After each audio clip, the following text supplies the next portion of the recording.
Now on to hair privilege, which is part 3 of the Pretty Privilege series, focusing on unambiguous dark-skinned Black women. So one of the aspects about hair that can help you lean into pretty privilege is your hair color. At first hand, it may seem insignificant, but hair colors really do have the power to change your whole face.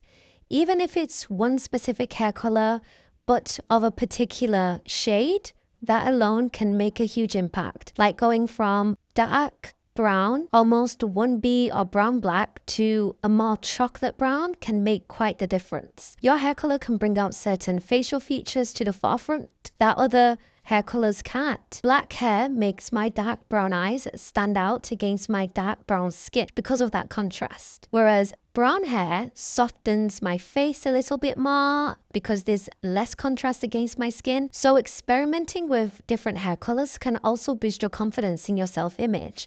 You'll find out which colors and shades work for you and the ones that work against you. That means that you'll actually be less clueless in knowing how you want to look like, especially if you want to get a makeover or you want to just change something about your appearance. And while experimenting, you'll soon notice that different hair colors garner a different audience, especially in dating. A honey blonde may attract a different kind of guy that a dark ginger color would have. It almost becomes like a social experiment of some sort. Most unambiguous dark-skinned Black women tend to have dark brown, black hair naturally, which looks gorgeous on us because of course, it suits us, it suits our dark features. Though I do think it's fun and also worthwhile to play around with different hair colors. And it's even more fun when you know what your skin undertone is. These are some of the hair colors that I've seen on unambiguous dark-skinned Black women, which looks absolutely gorgeous on them. One of them being blonde brown, chestnut brown, burgundy red, cowboy copper, and auburn. Can even try highlights, balayage, ombre, skunk stripe styles, like literally go all out and experiment. You don't necessarily have to change your natural hair color to do that. So you can also experiment by at the same time keeping your natural hair away and protected.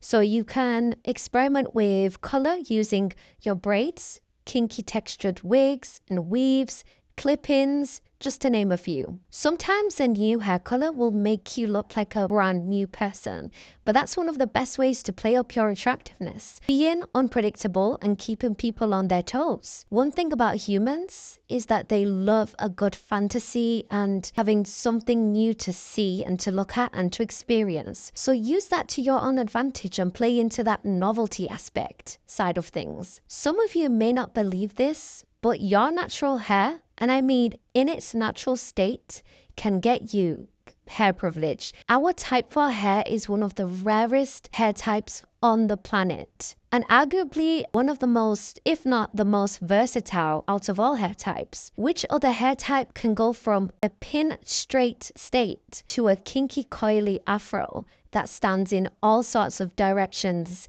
and defies gravity? Name me one other hair type that can do that, because I can't think of any. Can you? And by the way, this is not to shade other hair types because there is beauty in every single one of them. And each hair type can do certain things that other hair types can't do. And that is completely normal and natural. I see a lot of Black women online complain about their type 4 hair shrinkage and feeling like it's too short or it's not growing or the texture is too coarse.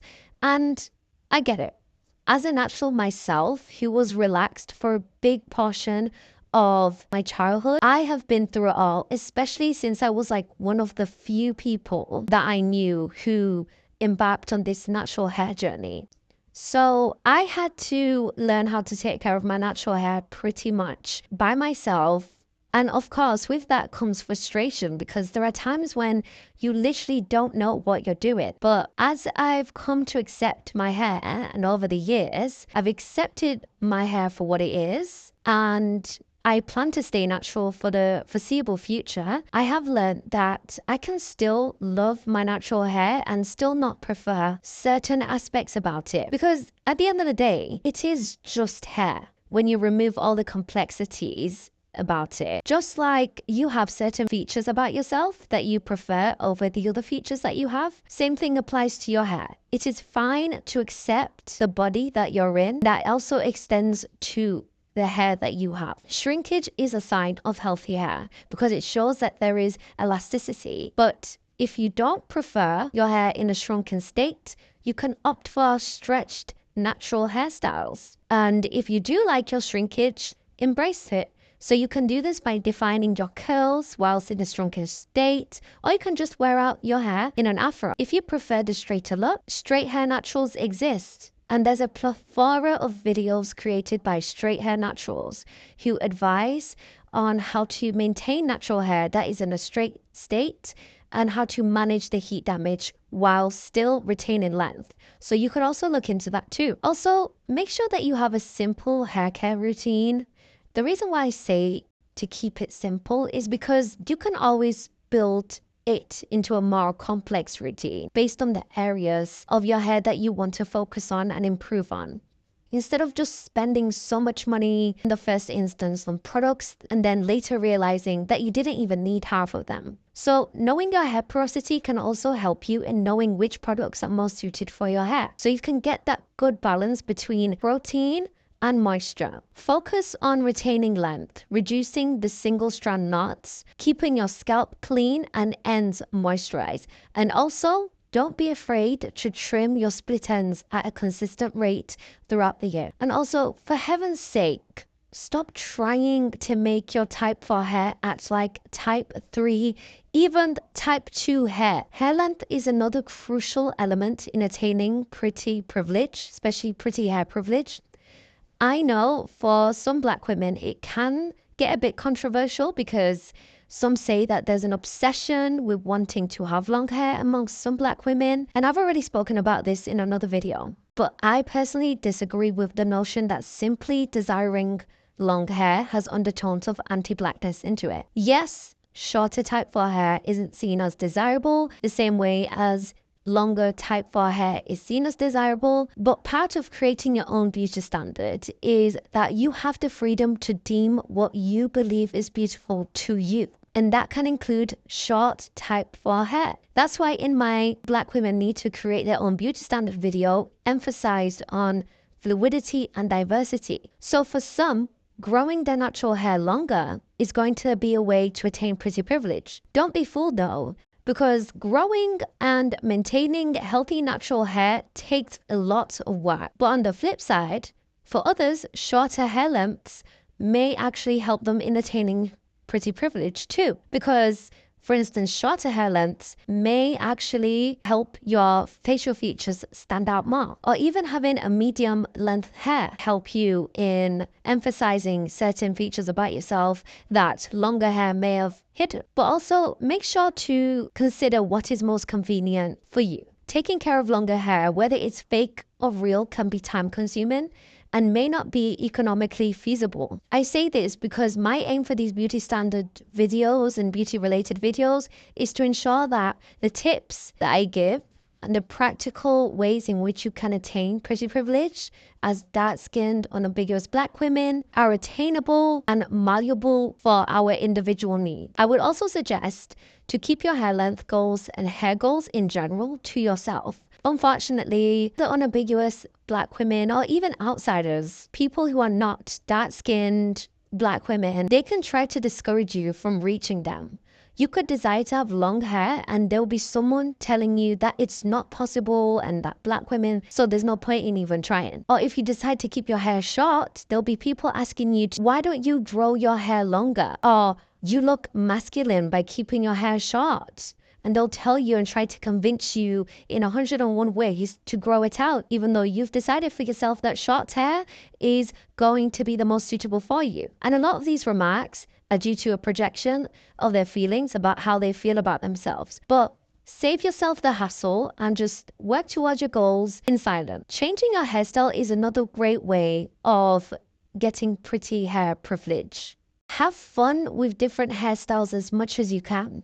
Again, this goes back to what I said about edging into being unpredictable and becoming a novelty in the sense that you stand out. This will set you apart from the rest. And of course, when you stand out, especially in a positive way, people are more likely to listen to you. As unambiguous, dark-skinned Black women, we need all the tools to climb up in society and better our lives. And that includes doing things that invoke positive reactions and favors from other people. I love how I can change my hairstyle and look like a brand new girl every couple of weeks, months, and even sometimes days.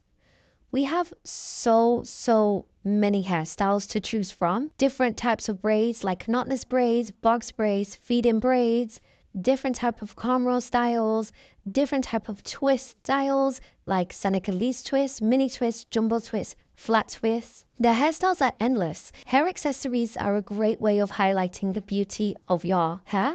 Years ago, when I first went natural, I used to wear bows on my hair of different colors, polka dots on my afro. And I used to get complimented so much. And we do often hear about the negative reactions towards type 4 hair, especially within society, but I personally received a lot of positive reactions when I used to wear my hair natural, and even till this day, because I'm still natural, it really did change my perspective on natural hair, and it encouraged me to continue being natural and wear my hair out often, to the point that I had become known for being the natural hair girl in my school. And soon after, so many other Black girls in my year transitioned to becoming naturals. So this leads me to reiterate how unambiguous Black women really underestimate the impact of their presence and just overall existence. Your uniqueness is your strength, and you don't know how many people you could be inspiring by just existing as your natural self and enhancing your natural beauty, including your kinky coily hair. Other ways you can accessorize your hair is by adding beads to your hairstyles. This gives you another fun opportunity to play with color. In your braids, whether they're Fulani braids, knotless or box braids, you can add beads that are like the color of your country flag, for instance. Flowers, whether they're real or fake, clips are a great way to add that extra feminine touch to your hair. I personally love seeing afros, big or small, delicately decorated with pretty colorful flowers.